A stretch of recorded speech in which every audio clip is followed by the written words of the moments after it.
We got a question for Shabir.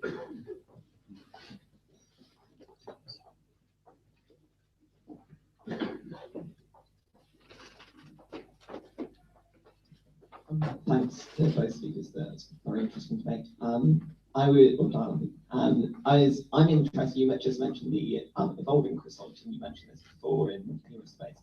I'm interested that Jonathan made several references to the Gospel of Mark, and particularly the examples of an implicit Christology where Jesus cursed the fig tree, which referenced to Ezekiel 17, or he calmed the storm, which referenced to Psalm 89.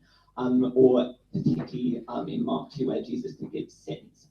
It's then said that only God alone can forgive sins. Why does Jesus not then correct the people who said that God alone can forgive sins, and instead demonstrates his authority further by raising a paralyzed man? Thank you.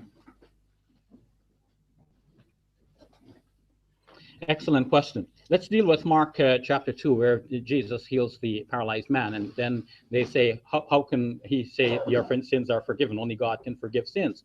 Well, it is known in biblical interpretation that a priest or a prophet can actually pronounce a forgiveness for somebody. He's not forgiving the person. He's announcing that forgiveness, which he knows is coming from God for a person at a certain time by divine revelation given to a priest or a prophet. Either to a prophet through divine revelation or to a priest through the previous revelations which he knows applies to this circumstance, so he can announce that a certain person is forgiven at that time. Why didn't Jesus correct them? Because probably Jesus realized that they're trying by hook or by crook to put him to death. They're coming up with all kinds of excuses. Matthew understood that a human being can announce this kind of forgiveness, because in Matthew's version of the story, the people now conclude that God has given authority to men, has given such authority to men on earth. So it is clear then from the narrative that this does not mean that Jesus is God, that Jesus performs miracles. The definition of God is not a miracle worker. There could be miracle workers who are not God.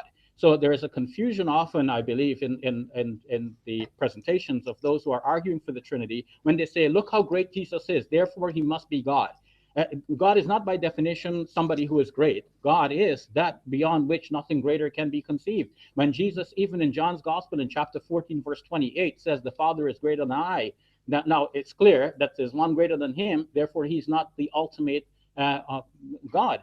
Even in Paul's writings, in 1 Corinthians chapter 15, verse 28, Jesus says that in the end, Paul says that in the end, Jesus will give everything back to the Father and remain subjected to the Father, which means that in the end game, you don't have two co-equal persons here. You have one greater and one subordinate, and therefore the Trinity fails.